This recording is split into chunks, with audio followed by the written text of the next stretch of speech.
नमस्कार दोस्तों, LSL online classes में आपका स्वागत है। दोस्तों, आपने जो सपोर्ट और प्यार हमारे इस चैनल को दिया है उसका मैं तहे दिल से थैंक्स अदा करना चाहता हूं। दोस्तों, आज की जो हमारी वीडियो है इसमें हम सीपीसी के कुछ एमसीक्यू डिस्कस करेंगे। तो दोस्तों, ये जो हमारे एमसीक्यू हैं जो हम आगे वीडियो में डिस्कस करने जा रहे हैं, ये ऑलरेडी बहुत सारे एग्ज़ामों में पूछे जा चुके हैं और इनके आने वाले एग्ज़ाम में भी आने के पूरे चांसेस हैं। तो दोस्तों, जैसे कि आप हमारी वीडियो का डिस्क्रिप्शन देख चुके हैं कि check your knowledge boost your marks, LSL है आपके साथ। तो चलिए दोस्तों, आज हम सीपीसी के एमसीक्यू डिस्कस करते हैं। तो दोस्तों, हमारा जो फर्स्ट क्वेश्चन है वो है अ डिसीजन और finding given by a court और अ ट्रिब्यूनल विदाउट जुरिडिक्शन। तो दोस्तों, जो डिसीजन या फाइंडिंग कोर्ट बिना जुरिडिक्शन के देता है तो उसका क्या होता है? तो दोस्तों, इसका जो करेक्ट ऑप्शन है वो है option B, can not be operate as a res judicata. तो दोस्तों, अगर कोई कोर्ट विदाउट जुडिक्शन कोई डिसीजन देता है या फाइंडिंग देता है तो उस पर जो रेस जुडिकाटा है आपका प्रिंसिपल, जो कि सेक्शन 11 सीपीसी में दिया हुआ है, वो एप्लीकेबल नहीं होता है। चलिए दोस्तों, अपना अगला क्वेश्चन देखते हैं। A defendant under order 5 rule 1 sub clause 1 of CPC is required to appear, answer the claim and to file the written statement. तो दोस्तों, हमसे इस क्वेश्चन में जनरली ये पूछा जा रहा है कि जो रिटन स्टेटमेंट होती है वो कब तक फाइल करनी चाहिए, ये कब तक फाइल कर देनी चाहिए। तो दोस्तों, इसका जो करेक्ट ऑप्शन है वो है option C, within 30 days from the date of service of summon. चलिए दोस्तों, अगला क्वेश्चन देखते हैं। अंडर ऑर्डर 4 रूल 1 सब 1 of CPC a suit is instituted when. तो दोस्तों, हमसे इसमें पूछा जा रहा है कि ऑर्डर 4 रूल 1 के हिसाब से जो आपकी जो सूट है वो इंस्टीट्यूट कब किया जाता है। तो दोस्तों, जो करेक्ट ऑप्शन होगा वो होगा option B, when a plaint in duplicate is presented to the court. जब आप 2 कॉपी जो है प्लांट की वो प्रेजेंट करेंगे कोर्ट के अंदर तब। चलिए दोस्तों, अगला क्वेश्चन देखते हैं। Supreme Court in case of Union of India versus Samsundaram Mills Private Limited held that under section 73 of CPC the debt due to the state। तो दोस्तों, इसका जो करेक्ट ऑप्शन होगा वो होगा option C, are entitled to priority over all the debts. चलिए दोस्तों, अगला क्वेश्चन देखते हैं। The rule of rateable distribution of the proceed of execution sale amongst decree holder is content in. तो दोस्तों, किस सेक्शन में दिया हुआ है? तो इसका जो करेक्ट ऑप्शन है वो है option A, section 73 of CPC. चलिए दोस्तों, अगला क्वेश्चन देखते हैं। Second appeal shall not lie from any decree as provided under section 102 of CPC when the subject matter of original suit is for recovery of money not exceeding। तो दोस्तों, इसका जो correct option होगा वो होगा option D, 1 lakh rupees. चलिए दोस्तों, अगला क्वेश्चन देखते हैं। अ प्राइवेट ट्रांसफ़र और delivery of a property attached under section 64 सब close 2 shell not be void if. तो दोस्तों, इसका जो करेक्ट ऑप्शन होगा वो होगा option A, if made in pursuance of any contract for such transfer or delivery entered into and registered before the attachment। चलिए दोस्तों, अगला क्वेश्चन देखते हैं। The expense of a service of summon to the defendant have to be borne under order 5 rule 9 sub rule 3 of CPC by। तो दोस्तों, इसका जो correct option होगा वो होगा option A, by the plaintiff। चलिए दोस्तों, अगला क्वेश्चन देखते हैं। Section 21 of CPC cures. तो दोस्तों, सेक्शन 21 जो सीपीसी है वो क्या कहता है? A, subject matter of jurisdiction, B, pecuniary jurisdiction, C, territorial jurisdiction. तो दोस्तों, इसका जो करेक्ट ऑप्शन है वो है option D, B and C. यानी कि जो सेक्शन 21 है हमारा, ये पिक्यूनियरी जुरिडिक्शन और टेरिटोरियल जुरिडिक्शन की बात करता है। चलिए दोस्तों, अगला क्वेश्चन देखते हैं। According to section 27 of CPC, summon to the defendant to be served on such date not beyond। यानी कि सेक्शन 27 सीपीसी के हिसाब से जो हमें समन भेजना होता है वो कब तक भेजना होता है? तो दोस्तों, इसका जो करेक्ट ऑप्शन है वो है option A, 30 days from the date of institution of suit. यानी कि जैसे ही आपका सूट इंस्टीट्यूट हो गया है उसके 30 days के अंदर अंदर आपको जो है समन जो है वो भेजने पड़ते हैं डिफेंडेंट को। चलिए दोस्तों, अगला क्वेश्चन देखते हैं। Under section 100A of CPC where any appeal from an original or appellate decree or order is heard and decided by a single judge of high court। तो दोस्तों, इसका जो करेक्ट ऑप्शन होगा वो होगा A, no further appeal shall lie from the judgement and decree of such single जज।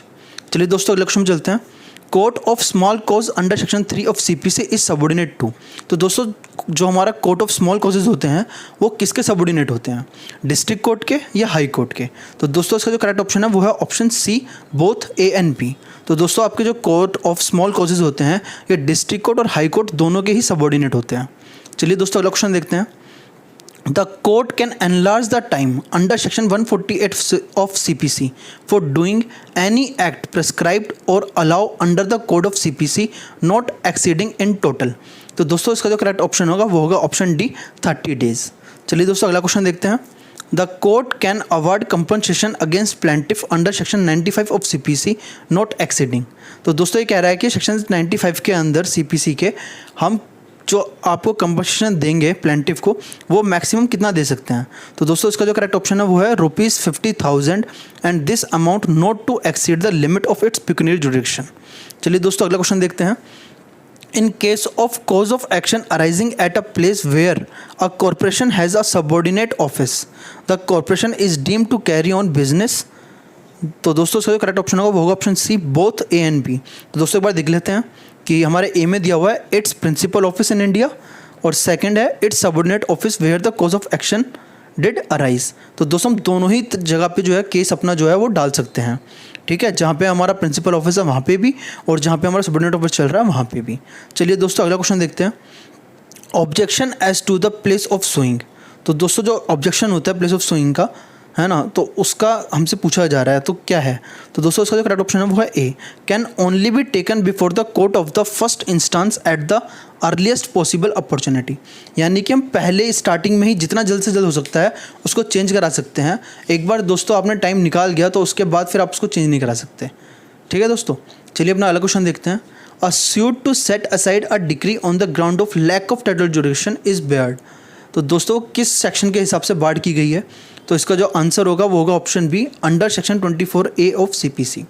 चलिए दोस्तों अगला क्वेश्चन देखते हैं। A suit relating to partnership dissolved in a foreign country can be filed at a place. तो दोस्तों जो आपकी पार्टनरशिप फॉर्म है जो डिसॉल्व हो चुकी है फॉरेन कंट्री में, तो उसका जो सूट है आप कहाँ फाइल करेंगे। तो दोस्तों इसका करेक्ट ऑप्शन होगा वो option B, where the parties to the suit reside in India. मतलब जहाँ पर भी जो पार्टीज़ है इंडिया में रहती है वहाँ पर आप उसका केस डाल सकते हैं। चलिए दोस्तों अगला क्वेश्चन देखते हैं। For the examination of a person who is resident with in the local limit of jurisdiction of a court. तो दोस्तों उसकी जो कमीशन होगी वो जो हम कमीशन अपॉइंट करेंगे वो किस ऑर्डर या किस रूल के तहत करेंगे। तो दोस्तों इसका जो करेक्ट ऑप्शन है वो है option A, can be issued under order आपका 26 रूल 4 ऑफ सीपीसी। तो यानी कि ऑर्डर 26 रूल 4 जो सीपीसी है उसके तहत आप जो कमीशन है उसको अपॉइंट करेंगे। चलिए दोस्तों अगला क्वेश्चन देखते हैं। Which one of the following is a newly added ground for the rejection of a plate under Order 7 Rule 1 of CPC। तो दोस्तों जो नया जो रूल मतलब डाला गया है जिससे आपकी जो प्लेंट है वो रिजेक्ट हो सकती है तो वो कौन सा है। तो दोस्तों इसका जो करेक्ट ऑप्शन है वो है option D, plaint not filed in duplicate. तो दोस्तों अगर आप कोई केस इंस्टीट्यूट करते हो कोर्ट में और आपकी जो प्लेंट है वो आप 2 कॉपियों में नहीं लगाते हो तो इस ग्राउंड पे भी जो आपकी जो प्लेंट है वो रिजेक्ट हो सकती है। चलिए दोस्तों अगला क्वेश्चन देखते हैं। Which of the following is not include in the power of the अपलेट कोर्ट। तो दोस्तों इसमें से कौन सा है जो अपलेट कोर्ट की पावर में नहीं इंक्लूड है। तो इसका जो आंसर होगा वो होगा option B, to try the case ad novo. चलिए दोस्तों अगला क्वेश्चन देखते हैं। Several person can be joined as a plaintiff in case. तो दोस्तों कब हम उसको ऐड कर सकते हैं। तो उसका जो ऑप्शन है करेक्ट वो है option C, both A and B. तो दोस्तों चेक करते हैं। पहला, where the right arises out of the same act in a favour of सर्च person. Second, where any common question of law is involve. तो दोस्तों इन दोनों ही केसेस में जो है हम जॉइंट जो प्लेंटिफ हैं उनको ऐड कर सकते हैं। चलिए दोस्तों अगले क्वेश्चन में चलते हैं। In which of the following case it was held that inherent power has not been conferred on a court, it is the power inherent in the court। तो दोस्तों ये जो स्टेटमेंट है ये किस केस में कही गई है। तो दोस्तों इसका जो करेक्ट ऑप्शन है वो है ऑप्शन ए, मनोहर लाल वर्सेस सेठ विराज लाल। चलिए दोस्तों अगला क्वेश्चन देखते हैं। An executing court can not determining the question relating to which of the following. तो दोस्तों इसका जो करेक्ट आंसर होगा वो होगा option D, modification of decree. चलिए दोस्तों अगला क्वेश्चन देखते हैं। The court may impose a fine for default upon a person required to give evidence or produce document direct under section 30 subclause B of CPC and such fine as per the section 32 subclause C not exceed to। तो दोस्तों इसका जो correct option होगा वो होगा option सी 5000 rupees. चलिए दोस्तों अगला क्वेश्चन देखते हैं। How many ground of attack the foreign judgment have been provided under section 13 of CPC। तो दोस्तों इसका जो करेक्ट ऑप्शन है वो है ऑप्शन बी 6 ग्राउंड। चलिए दोस्तों अगला क्वेश्चन देखते हैं। A suit for compensation for wrong done to the person or to move the property where the wrong was done within the local jurisdiction of one court and the defendant reside within the local limit of an order of an other court। तो दोस्तों इसका जो correct answer होगा वो होगा option C either A or B at the option of the plaintiff. तो दोस्तों दोनों ग्राउंड चेक कर लेते हैं। पहला ग्राउंड होगा can be institute in a court within whose local jurisdiction the wrong has been committed and second can be institute in the court within whose local jurisdiction the defendant reside. तो इन दोनों ही places पे जो है हम जो अपना suit है वो इंस्टीट्यूट कर सकते हैं। चलिए दोस्तों अगला क्वेश्चन देखते हैं। In cases where there are more than one defendant a suit can be institute in a court within whose local jurisdiction. तो दोस्तों जो करेक्ट ऑप्शन होगा वो होगा option C both A and B are correct. तो दोनों एक बार देख लेते हैं। ए में हमें दिया हुआ है कि each of the defendant at the time of commencement of the suit actually and voluntary reside or carries on business और पर्सनली वर्क फॉर गेन। तो दोस्तों पहला ये केस है। सेकंड केस हमारा क्या है, any of the defendant at the time of the commencement of the suit actually and voluntary decide और कैरी ऑन बिजनेस और personally work for gain and the defendant not so residing ETC acquiesce. चलिए दोस्तों अगला question देखते हैं। Provision for interpleader suit is content in which of the following section of CPC। यानी कि CPC के किस सेक्शन में इंटरप्लेटर सूट के बारे में बात कही गई है। तो दोस्तों इसका जो करेक्ट ऑप्शन है वो है ऑप्शन डी सेक्शन 90। चलिए दोस्तों अगला क्वेश्चन देखते हैं। In which of the following case res judicata is not applicable. तो दोस्तों रेस जुडिकाटा कहाँ एप्लीकेबल नहीं होगा। तो इसका जो करेक्ट ऑप्शन है वो है बोथ ए एंड बी दोनों कंडीशन में। तो दोस्तों देख लेते हैं। पहली कंडीशन है कंसेंट और कॉम्प्रोमाइज डिग्री, सेकंड डिसमिसल इन डिफ़ॉल्ट। तो दोस्तों इन दोनों ही केसेस में जो आपका रेस जुडिकाटा है वो एप्लीकेबल नहीं होगा। चलिए दोस्तों अगला क्वेश्चन चलते हैं। Res judicata does not operate. तो रेस जुडिकाटा कहाँ ऑपरेट नहीं होगा। तो दोस्तों जैसे कि हम इसमें दे रखे हैं, इसका जो करेक्ट आंसर है वो है option D none of the above. यानी ऊपर वाले जो हमारे केसेस दे रखे हैं उसमें जो है ये रेस जुडिकाटा जो है वो अप्लाई नहीं होगा। तो कौन कौन सा है, बिटवीन को डिफेंडेंट, बिटवीन को plaintiff, against a performer defendant. तो दोस्तों इन तीनों ही केसेस में जो आपका रेस जुडिकाटा है वो एप्लीकेबल नहीं होगा। चलिए दोस्तों अगला क्वेश्चन देखते हैं। Section 10 can come into operation. दोस्तों सेक्शन 10 जो है वो ऑपरेशन में कब आता है। तो इसका जो करेक्ट आंसर है वो है option C after settlement of issue in subsequent suit. चलिए दोस्तों अगला क्वेश्चन देखते हैं। Under section 13 of CPC a foreign judgment can be challenge on the ground of. तो दोस्तों ये हमसे पूछ रहा है कि सेक्शन 13 जो CPC का है उसमें फॉरेन जजमेंट को हम किस ग्राउंड पे चैलेंज कर सकते हैं। तो दोस्तों इसका जो करेक्ट आंसर है वो है ऑल ऑफ द अबव। तो दोस्तों यानी जितने भी केसेस दे रखे हैं इन सब में आप जो फॉरेन जजमेंट है उसको चैलेंज कर सकते हैं। तो दोस्तों देख लेते हैं। पहला competency of a court pronouncing the judgment, B being obtained by fraud, C sustaining a claim founded on a breach of law in force in India. तो दोस्तों इन तीनों ही केसेस में जो है आपका सेक्शन 13 के तहत जो आप फॉरेन जजमेंट है उसको चैलेंज कर सकते हैं। चलिए दोस्तों अगला क्वेश्चन देखते हैं। Who amongst the following is not a public officer with in the meaning of section 2 subclause 17 of CPC। तो दोस्तों इसमें आपका एक क्वेश्चन तो यही बन जाता है कि जो आपका पब्लिक ऑफिस है वो किस सेक्शन में डिफाइंड है। तो उसका करेक्ट आंसर होगा सेक्शन 2 सबक्लॉज 17। अब हमसे पूछा जा रहा है इस क्वेश्चन में कि इनमें से कौन सा ऑफिस है जो पब्लिक ऑफिस में नहीं आता है। तो दोस्तों इसका जो करेक्ट आंसर है वो है option C sarpanch of a gram panchayat. चलिए दोस्तों अगला क्वेश्चन देखते हैं। A suit relating to partnership may be institute at a place. तो दोस्तों पार्टनरशिप के केस में जो सूट होगा वो किस प्लेस पे इंस्टीट्यूट किया जाएगा। तो इसका जो करेक्ट आंसर है वो है option D all of the above. तो दोस्तों देख लेते हैं। Where the partnership was constitute, where the partnership business was carried on, where the partnership account are maintained. तो दोस्तों इन तीनों ही कंडीशन में जो है हम अपना जो सूट है वो इंस्टीट्यूट कर सकते हैं। चलिए दोस्तों अगला क्वेश्चन देखते हैं। Agreement between the parties to institute the suit relating to dispute in a particular court. तो दोस्तों इसका जो करेक्ट आंसर है वो है option C both A and B. तो दोस्तों देख लेते हैं। पहला does not oust the jurisdiction of the court, second may operate as estoppel between the parties. तो दोस्तों ये दोनों ही केसेस हैं, ठीक है। चलिए दोस्तों अगला क्वेश्चन देखते हैं। Place of suing in respect of suit for compensation for wrong to a person और movable property has been dealt with. तो दोस्तों कौन सा सेक्शन है हमारा जो डील करता है इससे? तो दोस्तों जो करेक्ट ऑप्शन है वो है अंडर सेक्शन 19 ऑफ सीपीसी। तो दोस्तों जो हमारा सेक्शन 19 है सीपीसी का वो हमारा डील करता है compensation for wrong to a person और मूवेबल प्रॉपर्टी। चलिए दोस्तों ऑप्शन देखते हैं। Recording of evidence can be done with help of electronic media, audio और audio visual which was affirm by the Supreme Court in case of Salem Advocate Bar Association Tamil Nadu versus Union of India pertain to the year. तो दोस्तों किस year में हमसे decision दिया गया है? तो इसका जो करेक्ट ऑप्शन है वो है ऑप्शन सी 2003 में। चलिए दोस्तों अगला क्वेश्चन देखते हैं।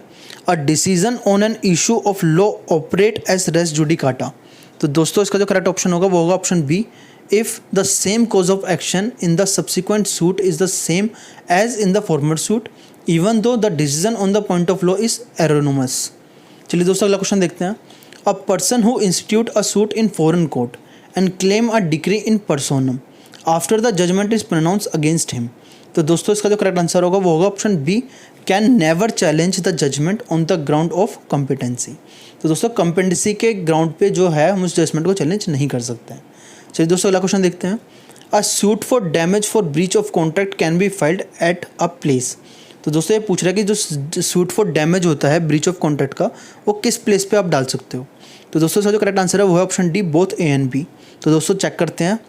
Where the court was made, sorry where the contract was made, एक तो वहाँ पे। Second where the contract was to be performed or breach occurred. तो दोस्तों इन दोनों ही सिचुएशन में या दोनों ही केसेस में जो है हम दोनों ही प्लेसेस पे अपना जो सूट है वो इंस्टीट्यूट कर सकते हैं। चलिए दोस्तों अगला क्वेश्चन देखते हैं। Supreme Court in which of the among following case observe that CPC amendment of 1999 and 2002 are constitutionally valid. तो दोस्तों जो केस है हमारा ये है Salem Advocate Bar Association Tamil Nadu versus Union of India. तो correct option of this question is option A. चलिए दोस्तों अगला क्वेश्चन देखते हैं।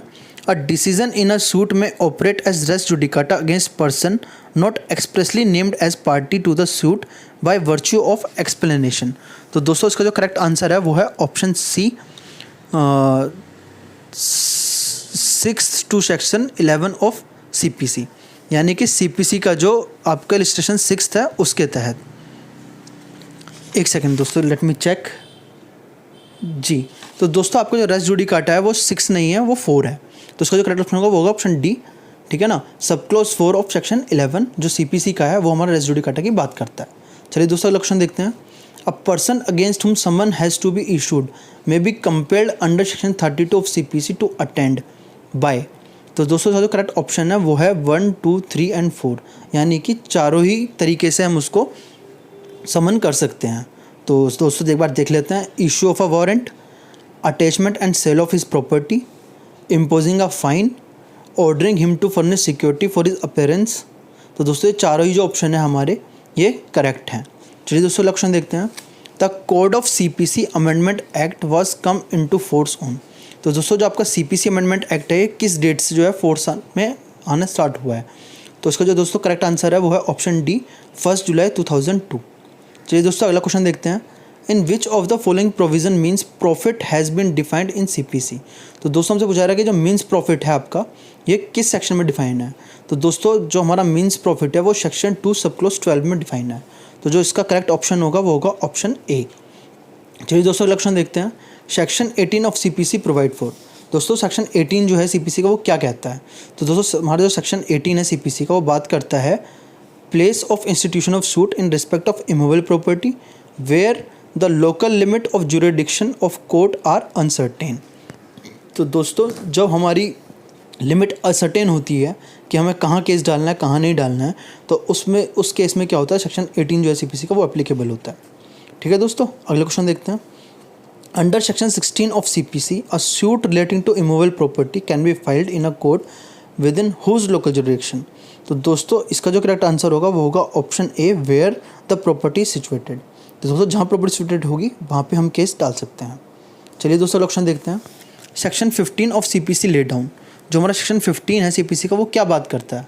तो दोस्तों हमारा सेक्शन 15 जो है सीपीसी का वो बात करता है और रूल ऑफ प्रोसीजर की। तो दोस्तों इसका जो करेक्ट ऑप्शन होगा वो होगा ऑप्शन ए। चलिए दोस्तों अगला क्वेश्चन देखते हैं। Under section 15 of CPC every suit shall B institute इन। दोस्तों सेक्शन 15 के हिसाब से जो सूट होता है वो इंस्टीट्यूट होगा कहाँ पे? तो दोस्तों इसका जो आंसर होगा वो होगा option B, the court of the lowest grade, यानी सबसे जो छोटा कोर्ट होता है उसमें सबसे पहले केस इंस्टीट्यूट किया जाएगा अकॉर्डिंग टू सेक्शन 15 के। चलिए दोस्तों अगला क्वेश्चन चलते हैं। Provision of section 10 of CPC are. तो दोस्तों सेक्शन 10 जो है हमारा, जो हमारा क्या कहते हैं रेस सब जुडिस की बात करता है, ये हमारा जो है आपका कैसा है? तो दोस्तों जो करेक्ट ऑप्शन होगा वो होगा बी, मैंडेटरी है। चलिए दोस्तों अगला क्वेश्चन देखते हैं। Which of the following is not a suit related to immovable property. इनमें से कौन सा जो सूट है वो इमूवेबल प्रॉपर्टी से रिलेटेड नहीं है? तो दोस्तों जो करेक्ट ऑप्शन है वो है option D, suit for rent in respect of immovable property. चलिए दोस्तों अगला क्वेश्चन देखते हैं। Where the local limit of jurisdiction of a court are uncertain, the place of institution of suit shall be decided according to which provision of the CPC। तो दोस्तों जैसे कि मैंने पहले ही बताया सेक्शन 18 हमारा उस केस में जो है एप्लीकेबल होता है। तो इसका क्वेश्चन का जो करेक्ट ऑप्शन होगा वो होगा option C, section 18 of CPC। चलिए दोस्तों क्वेश्चन देखते हैं। Who amongst the following is not a legal representative. तो दोस्तों इनमें से कौन सा है जो लीगल रिप्रेजेंटेटिव नहीं है? तो उसका जो करेक्ट आंसर है वो है बोथ ए एंड सी। तो दोस्तों अ ट्रेसपासर और अ क्रेडिटर, ये दोनों ही जो हैं वो आपके रिप्रेजेंटेटिव के अंदर नहीं आते हैं। चलिए दोस्तों अगला क्वेश्चन देखते हैं। Under the principle of res sub judice. तो दोस्तों जो प्रिंसिपल रेस सब जुडिस है इसका मतलब क्या होता है? दोस्तों इसका मतलब होता है the second suit has to be stayed. तो दोस्तों इसका मतलब क्या होता है, मैं आपको समझाता हूँ। जैसे कि मान लीजिए कि एक आदमी सेम केस जिसमें कॉज ऑफ एक्शन भी सेम है, पार्टीज भी सेम है, वो दो जगह इंस्टीट्यूट कर देता है। तो दोस्तों वो दोनों जगह पे जो केस हैं वो एक साथ नहीं चलेंगे, बल्कि जहाँ पे उसने पहले सबसे इंस्टीट्यूट किया है वहाँ पे चलेगा और जो सेकंड वाला है उसको स्टे कर दिया जाएगा। ठीक है दोस्तों, ये हमारा कहता है प्रिंसिपल ऑफ रेस सब जुडिस। चलिए दोस्तों अगला क्वेश्चन देखते हैं। द कोर्ट अंडर सेक्शन 89 सब close 1 of CPC can be refer the dispute for. तो दोस्तों हमसे पूछ रहा है कि सेक्शन 89 सब क्लोज 1 ऑफ CPC के तहत जो हमारा मैटर है उसको हम किसको रेफर कर सकते हैं? तो दोस्तों इसका जो करेक्ट आंसर है वो है ऑप्शन डी, आर्बिट्रेशन और कैंसिलेशन और लोक अदालत और मीडिएशन। यानी कि दोस्तों हम जो है आर्बिट्रेशन, कैंसिलेशन, लोक अदालत और मीडिएशन, इन चारों में से किसी में भी अपना जो केस है वो रेफर कर सकते हैं अकॉर्डिंग टू सेक्शन 89 सब क्लोज 1 ऑफ CPC के तहत। चलिए दोस्तों अगला क्वेश्चन देखते हैं। A revision under section 105 shall not operate as a stay of suit और other proceedings before the court except where the such suit और other proceeding is stayed by. तो दोस्तों इसका जो करेक्ट आंसर है वो होगा ऑप्शन ए, हाई कोर्ट। चलिए दोस्तों लक्षण देखते हैं। Under section 10 of CPC a suit is liable to be. तो दोस्तों सेक्शन 10 के हिसाब से जो हमारा CPC के हिसाब से हमारा सूट होगा वो क्या होगा? तो वो डिसमिस होगा, रिजेक्ट होगा, डिस्पोज्ड ऑफ होगा। तो जैसे कि दोस्तों हम आपको ऑलरेडी बता चुके हैं कि सेक्शन 10 जो है वो हमारा बात करता है आपका प्रिंसिपल ऑफ रेस सब जुडिस का।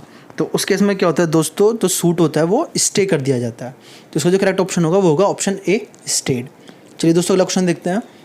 The court can reject the plaint under order 7 rule 11 sub clause E of CPC if it is not filed in duplicate.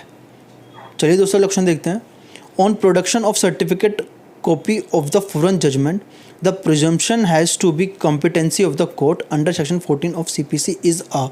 तो दोस्तों ये जो है आपकी रिब्यूटेबल प्रिजम्पशन ऑफ लॉ है। चलिए दोस्तों अगला क्वेश्चन देखते हैं। इसका जो करेक्ट ऑप्शन होगा वो होगा option C, rebuttable presumption of law. चलिए दोस्तों अगला क्वेश्चन देखते हैं।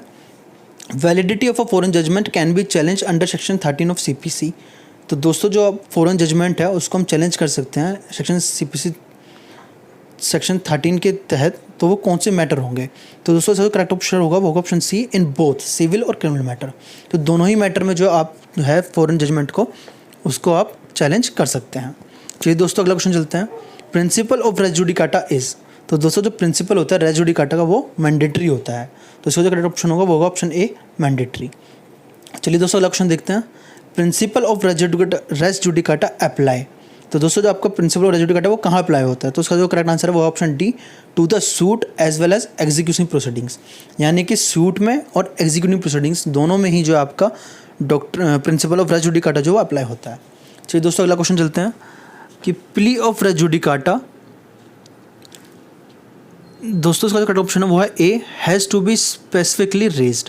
तो दोस्तों जब तक आप रेस जुडिकाटा की प्ली नहीं लगाएंगे तब तक आपका जो सूट है वो स्टे नहीं होगा।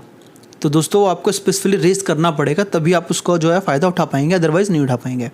चलिए दोस्तों अगला क्वेश्चन देखते हैं। Constructive res judicata is contained in. तो दोस्तों जो हमारा कंस्ट्रक्टिव रेस जुडिकाटा है वो हमारा कहाँ डिफाइन है? तो दोस्तों एक्सप्लेनेशन 4 टू द सेक्शन 11 जो है आपका रेस जुडिकाटा की बात करता है।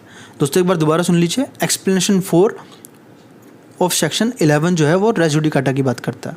चलिए दोस्तों क्वेश्चन में चलते हैं। As regard res judicata, it has been stated that the right of an individual is to be protected from multiplication of suits and prosecution at the instance of an opponent whose superior resource and power, unless curbed, may render fertile judicially declared right and innocence by। तो दोस्तों जो line है किसने कही है?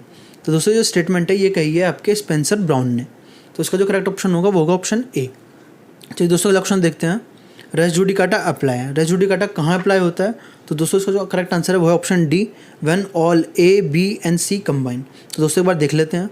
हमारे ए में बात करता है when the matter is directly and substantially is an issue in two suit and should have been decided on merit.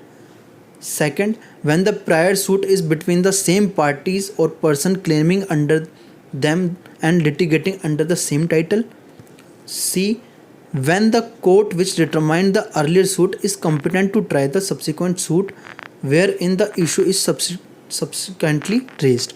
तो दोस्तों इन तीनों को ही कंबाइन करके हमारा जो रेस जुडिकाटा है वो अप्लाई होता है, यानी इन तीनों ही केसेस में जो आपका रेस जुडिकाटा है वो अप्लाई होगा। चलिए दोस्तों क्वेश्चन देखते हैं। Section 10 of CPC does not apply. Section 10 जो है CPC का वो कहाँ अप्लाई नहीं होगा? When the previous suit is pending in a foreign court. तो दोस्तों आपका जो सेक्शन, इसका जो आंसर है करेक्ट वो है ऑप्शन बी। ठीक है दोस्तों अगले क्वेश्चन में देखते हैं। दुल्ला भाई ETC versus state of Madhya Pradesh and another AIR 1969 supreme court 78 laid down certain principle regarding the execution of jurisdiction of civil court. Which of the following is not principle laid down? तो इनमें कौन सा principal let down नहीं किया गया इस case में? तो दोस्तों जो करेक्ट आंसर है वो है option C, question as to the correctness of the assessment apart from its constitutionality or the decision of the authorities and the civil suit lie even if the order of the authorities are declare to be final. चलिए दोस्तों अगला question देखते हैं।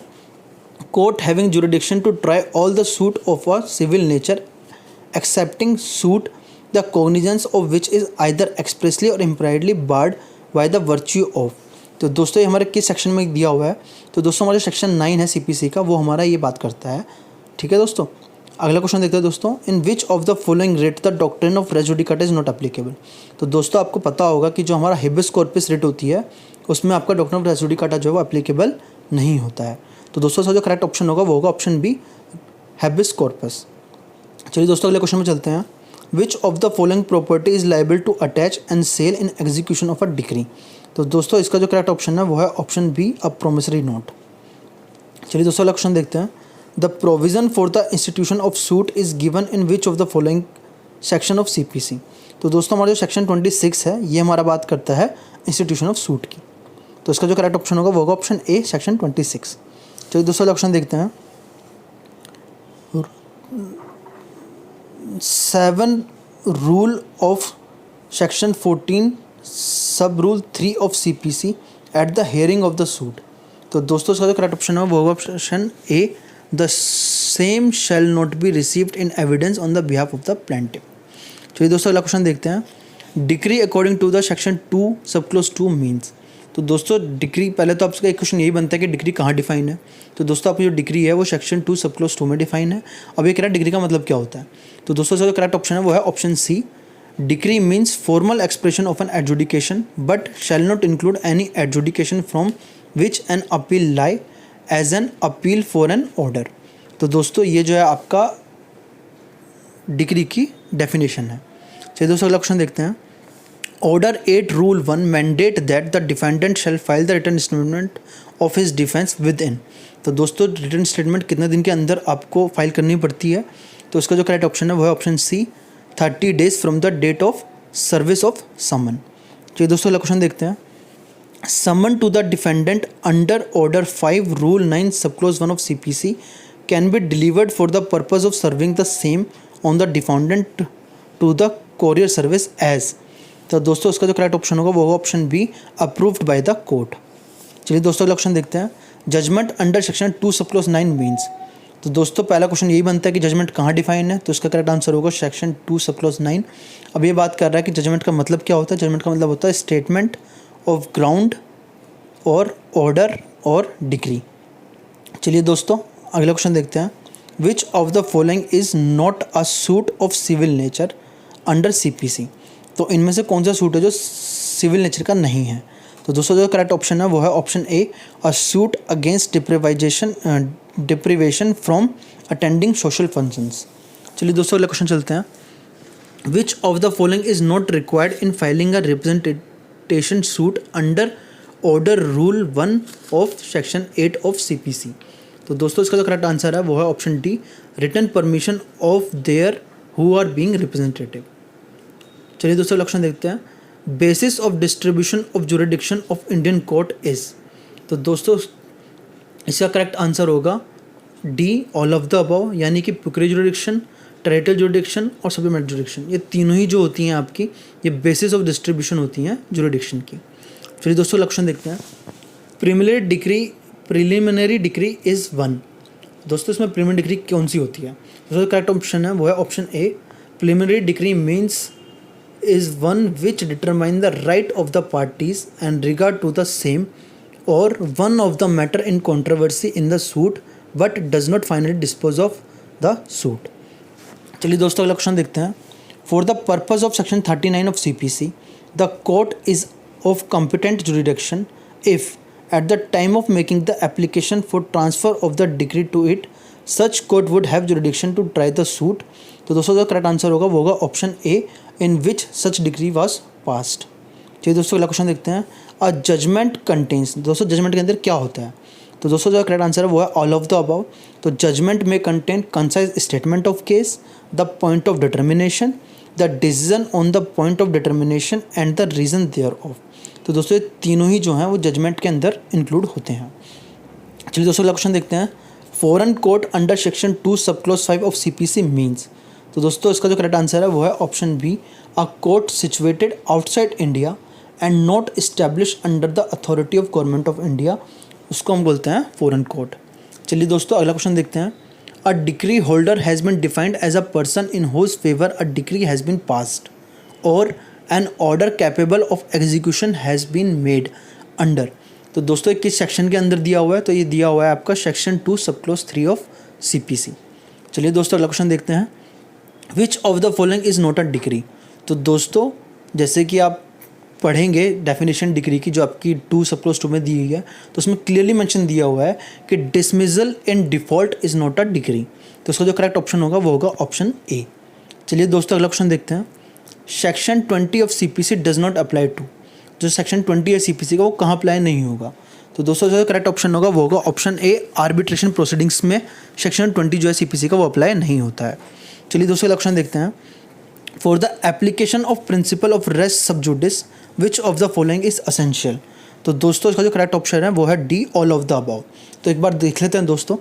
Suit between the same parties और litigating under the same title, the two suit must be pending disposal in a court, the matter in issue in the two suit must be directly or substantially the same। तो दोस्तों इन तीनों ही condition में, तीनों ही cases में जो आपका doctrine या principal of res sub जुडिस है वो एप्लीकेबल होता है।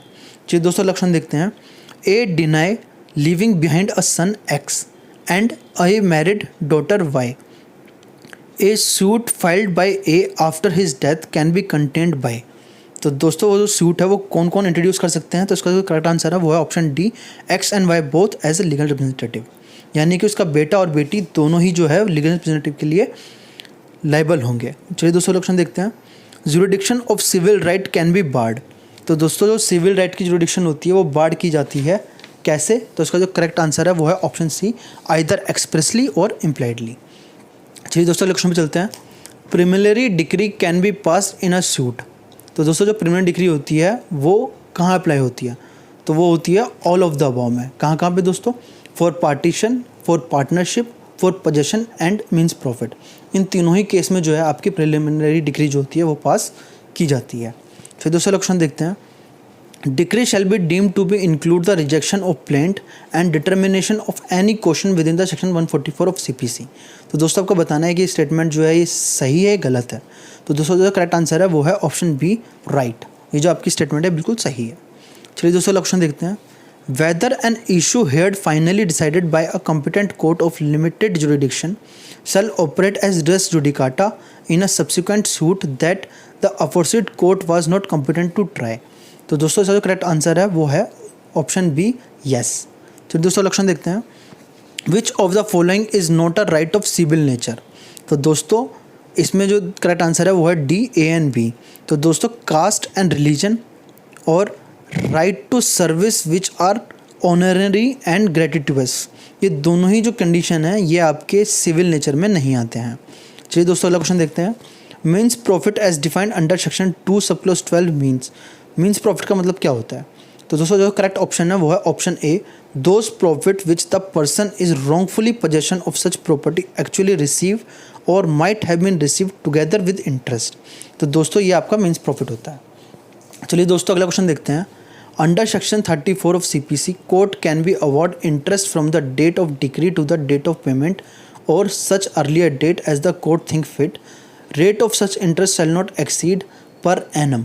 तो दोस्तों कितना रेट ऑफ इंटरेस्ट होगा जिससे ज़्यादा नहीं कर सकते हैं सेक्शन 34 के तहत। तो जो करेक्ट आंसर है वो है ऑप्शन बी 6%। चलिए दोस्तों ऑप्शन देखते हैं, caveat shell not be remain in force after expiry of. तो दोस्तों हमसे पूछ रहा है जो कैवियट होती है वो कितने टाइम के लिए ही वैलिड होती है। तो दोस्तों जो करेक्ट ऑप्शन है वो है ऑप्शन ए 90 डेज़। कोई भी कैवियट होती है वो 90 डेज़ तक ही वैलिड रहती है, उसके बाद आपको दोबारा से तो एप्लीकेशन लगानी पड़ेगी या फिर वो अपने आप ख़त्म हो जाएगी। चलिए दोस्तों ऑप्शन देखते हैं, doctrine of res judicata as contained in section 11 of CPC is based on the maxims. तो वो किस मैक्सिम्स के ऊपर बेस्ड है। तो दोस्तों जो करेक्ट आंसर है वो है option C, both A and B. तो देख लेते हैं दोस्तों कौन कौन सी मैक्सिम्स हैं। पहला, नेमो डेबिट बिस फैक्सारी प्रो इंटो एटेडम कोजा। दोस्तों एक तो ये है। दूसरी, इंटरेस्ट रिपब्लिक उट सिट फुनिस लिटम। तो दोस्तों ये थोड़े लैटिन लैंग्वेज है तो इसलिए थोड़ा प्रोनाउंसिएशन में हो सकता है मिस्टेक हो गई हो, तो आप लोग देख लीजिएगा। ये दोनों ही मैक्सिम्स हैं जिसके बेस पे आपका डॉक्ट्रिन ऑफ रेस जुडिकाटा जो है वो आया है। चलिए दोस्तों अपना अगला क्वेश्चन देखते हैं, order has been defined as a formal expression of any decision of civil court which is not a decree under. तो दोस्तों ये कौन से सेक्शन में डिफाइंड है, ये आपका section 2 sub clause 14 of CPC में डिफाइन है। चलिए दोस्तों लक्षण देखते हैं, principle of res judicata is content in, जो आपका principal of res sub जुडिस is content in. तो आपका जो रेस सब जुडिस का प्रिंसिपल है ये किस सेक्शन में है। तो दोस्तों जैसे कि आप जानते होंगे कि सेक्शन 10 जो है आपका CPC का वो रेस सब जुडिस की बात करता है, और जो सेक्शन 11 है आपका CPC का वो आपकी बात करता है रेस जुडिकाटा की। चलिए दोस्तों अपना लक्षण देखते हैं, multifariousness in a suit result due to. तो दोस्तों जो करेक्ट आंसर है वो है option C, misjoinder of the parties and misjoinder of cause of action. चलिए दोस्तों अगला क्वेश्चन देखते हैं, pecuniary jurisdiction of a court has been dealt with इन। तो कौन सा सेक्शन है हमारा CPC का जो प्यूकनरी जुडिक्शन की बात करता है। तो दोस्तों जो करेक्ट आंसर है वो है option D, section 6 of CPC। चलिए दोस्तों लक्षण देखते हैं, which of the following is a right of civil nature. इनमें से कौन सा है जो सिविल नेचर का राइट है। तो दोस्तों इसका जो करेक्ट आंसर है वो है option D, all of the above. यानी ऊपर दिए गए जितने भी ऑप्शन दे रखे हैं ये सब आपके सिविल नेचर के हैं। तो दोस्तों देख लेते हैं, पहला है आपका right to worship in a temple, right to share in offering in a temple, right to take out procession. तो दोस्तों प्रोसेशन का मतलब होता है जुलूस। तो ये तीनों ही जो हैं आपके सिविल नेचर के राइट हैं। चलिए दोस्तों अपने अगले क्वेश्चन में चलते हैं, where a person who is a necessary party to the suit has not been joined as a party to the suit it is a case of. तो दोस्तों एक किसी का केस है तो ये आपका नॉन ज्वाइंटर का केस है। तो उसका जो करेक्ट ऑप्शन होगा वो होगा ऑप्शन ए, नॉन ज्वाइंटर। चलिए दोस्तों अगला क्वेश्चन देखते हैं, under section 32 of CPC to compel the attendance of a person to whom a summon has been issued under section 30 of CPC the court is empowered to। तो court क्या कर सकता है। तो दोस्तों कोर्ट इसका जो करेक्ट आंसर है वो है D, either A or B और सी, यानी कोर्ट के पास तीनों ही ऑप्शन है। तो कौन कौन से तीन ऑप्शन है दोस्तों देख लेते हैं। पहला, issue a warrant for his arrest. दूसरा, attach and sell his property. तीसरा, impose a fine not exceeding 5000 rupees. तो दोस्तों ये तीनों ही केसेस जो हैं वो कोर्ट अप्लाई कर सकता है, तीनों भी कर सकता है, तीनों में से कोई दो भी कर सकता है और कोई एक भी कर सकता है। कब? जब हम किसी को पर्सन को समन भेजते हैं कोर्ट में आने के लिए और वो नहीं आता है तो उसको कंपेल करने के लिए। चलिए दोस्तों अगला क्वेश्चन देखते हैं। In every plant under section 26 of CPC fact should be proved bye. तो दोस्तों जो करेक्ट आंसर होगा वो होगा बी, एफिडेविट। चलिए दोस्तों अगला क्वेश्चन देखते हैं। On rejection of a suit under order 7 rule 11 of CPC, a fresh suit on the same cause of action under order 7 rule 13 of CPC। तो दोस्तों इसका जो करेक्ट आंसर होगा B, is not barred at all. चलिए दोस्तों लक्षण देखते हैं। A suit in representative capacity can be filed by a virtue of. तो दोस्तों रिप्रेजेंटेटिव कैपेसिटी के जो सूट होते हैं वो कहाँ पे डिफाइन है CPC में? तो दोस्तों वो डिफाइन है under order 1 rule 8 of CPC। चलिए दोस्तों लक्षण देखते हैं। अ डिग्री होल्डर। तो दोस्तों डिग्री होल्डर क्या होता है? तो दोस्तों इसका जो करेक्ट आंसर है वो है option C, both A and B. तो देख लेते हैं दोस्तों क्या है। पहला, a decree holder need not to be a party to the suit. The term is not confined to the plaintiff. दोस्तों दोनों ही से करेक्ट आंसर है। अगला ऑप्शन देखते हैं दोस्तों। Res judicata apply. तो दोस्तों जो करेक्ट ऑप्शन होगा वो होगा A, when the matter in formal suit is directly and substantially is an issue. चलिए दोस्तों लक्षण देखते हैं। A corporation under section 20 of CPC is deemed to carry on a business at. तो दोस्तों जो करेक्ट आंसर है वो है option A, its principal office in India. चलिए दोस्तों लक्षण देखते हैं।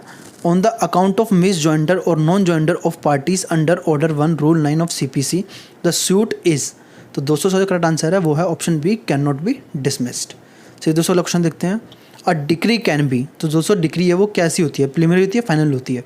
तो जो करेक्ट आंसर है वो है ऑप्शन सी, आइदर प्रीलिमिनरी और फाइनल। चलिए दोस्तों लक्षण देखते हैं। Suit under section 20 of CPC can be institute where the cause of action arises. So correct answer है वो है ए, होली। चलिए दोस्तों लक्षण देखते हैं। Under order 6 rule 17 at any stage of the proceedings the court can allow to alter और amend pleadings too. तो दोस्तों जो करेक्ट आंसर है वो है D, to only one defendant if there are more than one defendant. चलिए दोस्तों अगला क्वेश्चन देखते हैं अपना। A suit is bad for non joinder of a necessary party as provided. तो दोस्तों किस सेक्शन में दिया हुआ है? तो ये आपका ऑर्डर 1 रूल 9 ऑफ CPC के अंदर दिया हुआ है। क्या दिया हुआ है? कि a suit is bad for non joinder of necessary party as provided. चलिए दोस्तों लक्षण देखते हैं। Where the plaint has been rejected the plaintiff on the same cause of action. तो दोस्तों इसका जो करेक्ट आंसर होगा वो होगा option A, may file new suit. चलिए दोस्तों लक्षण देखते हैं। Where decree is for the partition of an undecided estate assessed to the payment of revenue to the government, the partition of the estate in accordance with the law for the time being in force shall be made by। तो दोस्तों इसका जो correct answer होगा वो होगा option C, by the collector. चलिए दोस्तों अगला देखते हैं question. Place of institution of suit in respect of immovable property situated within the jurisdiction of different court has been provided. तो दोस्तों इसका जो करेक्ट आंसर होगा वो होगा अंडर सेक्शन 17 ऑफ CPC। चलिए दोस्तों लक्षण देखते हैं। A plant can be rejected. तो दोस्तों जो प्लांट है वो रिजेक्ट की जाती है किस ऑर्डर रूल के हिसाब से? तो उसका जो करेक्ट आंसर है वो option C, order 7 rule 11 of CPC। चलिए दोस्तों लक्षण देखते हैं। According to section 2 sub close 1 code includes. तो दोस्तों कोड के अंदर क्या इंक्लूड होता है? तो उसका जो करेक्ट आंसर है वो है ऑप्शन बी, रूल्स। चलिए दोस्तों अगला क्वेश्चन देखते हैं। In case the suit has been institute in a court having no jurisdiction territory और pecuniary the plaint is liable to be. तो दोस्तों जो करेक्ट आंसर है वो होगा ए, रिटर्न। तो आपको जो प्लांट है वो रिटर्न कर दी जाएगी। चलिए दोस्तों लक्षण देखते हैं। Objection as to the non joinder और misjoinder of the parties under order 1 rule 13 of CPC। तो दोस्तों हम पहले बता चुके हैं, इसका करेक्ट आंसर है वो है option B, can be taken at the earliest possible opportunity. मतलब जितनी जल्द से जल्द हो सके आप उसको करा सकते हो, अदरवाइज वो आप जो राइट है खो देंगे, फिर आप उसको चेंज नहीं कर पाएंगे। चलिए दोस्तों लक्षण देखते हैं। Several person can be joined as an defendant in case. तो सेवरल लोगों को कैसे एज ए डिफेंडेंट ज्वाइन कर सकते हैं? तो इसका आंसर है option C, both A and B. तो देख लेते हैं। पहला, where right arises out of the same act against such person, where any common question of the law is involve. तो इन दोनों ही केसेस में जो है आप सेवरल पर्सन को ज्वाइन कर सकते हैं एज अ डिफेंडेंट। चलिए दोस्तों लक्षण देखते हैं। A degree became final, degree final कब होती है? तो दोस्तों इसका आंसर है करेक्ट, वो है बोथ ए एंड बी, यानी दोनों ही केसेस में जो डिग्री होती है फाइनल होती है। एक बार देख लेते हैं। पहला, when it is conclusively determine the right of the parties. Second, when no appeal has been preferred against the decree. तो दोस्तों इन दोनों ही कंडीशन में जो डिग्री होती है वो फाइनल ट्रीट की जाती है। चलिए दोस्तों ऑप्शन देखते हैं। A person can be made a party in a suit either as a plaintiff और defendant according to which provision of CPC. तो इसका जो करेक्ट आंसर होगा वो होगा ऑर्डर 1 रूल 10 ऑफ सीपीसी। चलिए दोस्तों अगले क्वेश्चन पे चलते हैं। A suit file in a representative capacity can be withdrawal, compromise and abandoned ETC by the plaintiff. तो दोस्तों कब जो प्लेंटिफ है वो सूट को कॉम्प्रोमाइज, विड्रॉल, एबेंडेंट कर सकता है? तो जो करेक्ट आंसर है वो है option B, after notice to all the person interested, सभी लोगों को नोटिस देने के बाद। चलिए दोस्तों नेक्स्ट क्वेश्चन में देखते हैं। Parties by their consent and agreement, इसका जो करेक्ट आंसर है वो है option C, can oust the jurisdiction of one of the court where there are two courts। तो दोस्तों इसका जो करेक्ट ऑप्शन है वो है ऑप्शन सी। चलिए दोस्तों अगले क्वेश्चन में चलते हैं।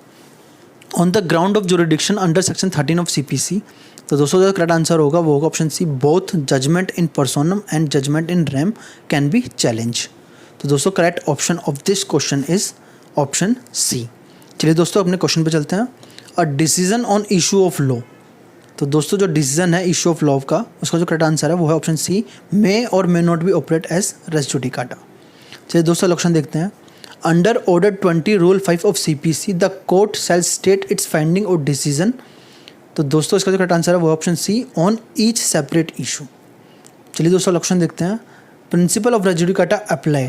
तो दोस्तों हम इस क्वेश्चन को बार बार ये रिपीट इसलिए हो रहा है क्योंकि ये ऑलरेडी कई बार एग्जाम में पूछा जा चुका है और ये क्वेश्चन आगे भी बार बार आने के चांसेस इसके बने रहेंगे। तो दोस्तों हमसे पूछा जाएगा जो प्रिंसिपल ऑफ रेस जुडिकाटा वो कहाँ अप्लाई होगा? तो दोस्तों जैसे मैं पहले बता चुका हूँ, बिटवीन को डिफेंडेंट एंड को प्लेंटिफ, इन दोनों ही केसेस में आपको जो रेस जुडिकाटा है वो अप्लाई होगा। चलिए दोस्तों अगला क्वेश्चन देखते हैं।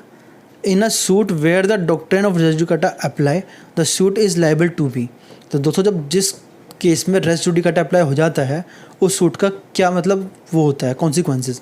तो इसका जो करेक्ट ऑप्शन है वो है option C, may be stayed and may be dismissed. तो वो स्टे भी हो सकता है और डिसमिस भी हो सकता है। तो दोस्तों ये हमारा आखिरी क्वेश्चन था।